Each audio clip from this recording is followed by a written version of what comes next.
Welcome to reading the New Testament in original Greek. We're reading in this session Matthew chapter 2, verse 15. Και είναι εκεί έως της τελευταίας Ηρόδου, ή να πληρωθεί το ρηθέν υπό Κυρίου δια του προφήτου λέγοντος, εξ Αιγύπτου εκάλεσα τον ουιόν μου, and remained there until the death of Herod. This was to fulfill what had been spoken by the Lord through the prophet.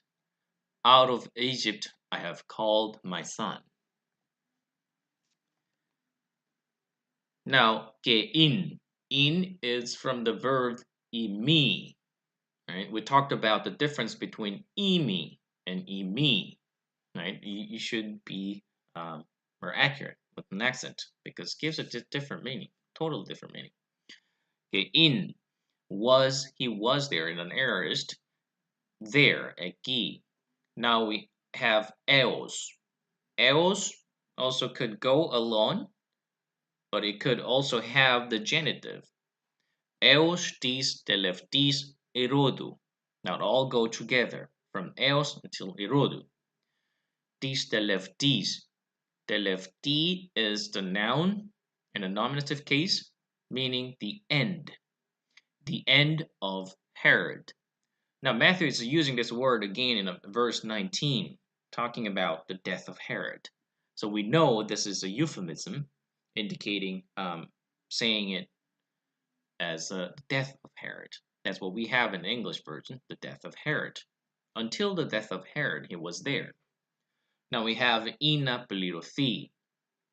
Technically, we have seen this one before and twice. One times with the ina, right, and then another fulfillment quotations. But we also have the similar, in a different form, but the same grammatical functions. Ina plus, now what do we have? Pliro. Plirothi is, we see this a theta in a passive, and an e, excuse me, eta, with the iota subscriptum. When do we see the iota subscriptum ending? Only in subjunctive. Ina plus a subjunctive. This means in order to fulfill, in order to do something, it indicates the purpose. When do we have seen this one? In verse 13. There, with genitive, tu plus infinitive. Apolese.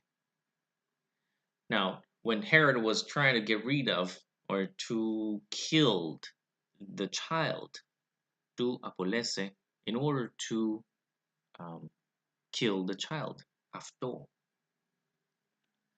Now it has both ina plus a subjunctive and also genitive plus infinitive as the meaning of the purpose. Torithen, we have seen this one already. To also indicates this is a neutral, the noun, but rithen is actually the participle from lego. Now it has two different verbal changes. We talked about only one before, but actually has a second one too. So try to remember and be familiarize yourself with both changes. Ereo, ero. It's a contractions e plus o omega, and ipon, irica, irime, erithin. From there, the first one we have rithen. Right? Then is the participle ending where in aorist, and also in a passive, a theta, right? From there we have thes in a masculine, thesa feminine, then thes, thesa, then thes, thesa, then. Try to repeat yourself and memorize it. Now, to rithen. So what was said? As in one, the word that was said. You could say that. And what was said? Now we have ipo kiriou, the agent. Ipo by the Lord.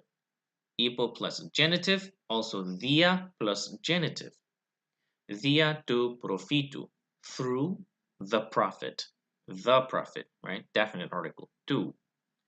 Now we have legontos, saying. It's also from the verb lego.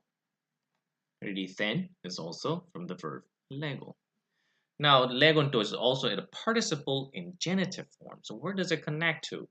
Well, technically, in a near context, it might be dia tu profitu, through the prophet. Prophet was actually talking about it. But implicitly, the Lord is the source of the talking, of the speaking, right? So it could connect technically and grammatically, Kiriu.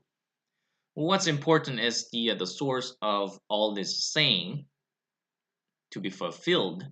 Dorithen is the Lord. That's what's important here. Now, I have inserted at the end plus u and plus me. There is a difference. Usually comes with the ACI, the accusativus cum infinitivus. Accusative and making it ACI, it's making it a relative sentence, and accusative becomes a subject, and infinitive becomes the main verb of the dependent clause. Right? Usually follows with the u and me together. But when you see lego plus these constructions, it has a slightly different meaning. U is just simple negations that it's not, that it is not to be. But when it says me, when it's negated by the me, that means it should not be. Okay, this is a simply extra information so that it might help develop your Greek grammars. Well, we don't have this case now here, but later we'll talk about it if we face it again. Now, dorithen, what was said by the Lord through the prophet, and saying. We have the famous fulfillment quotations. From where? From Hosea 11:1. Ex Egypto, ekalesa tonuyonmu. Ex, from Egypto. Now, ex or ek, right? It's actually ek. It's assimilations. Ek plus genitive. We have so far ipo also, via plus genitive. Ek plus genitive. Out of Egypt. Ekalesa. We have augmentations and ending, simple, just regular changes with a sigma and an as, n, in the first person. I called, ekalesa, from the verb kaleo. Try to familiarize yourself also with the verbal changes. Kaleo, ekalesa, keklika, right? Simple reduplication with a k and a kappa. Keklika. Also, there is vocal stretch. Ekalika.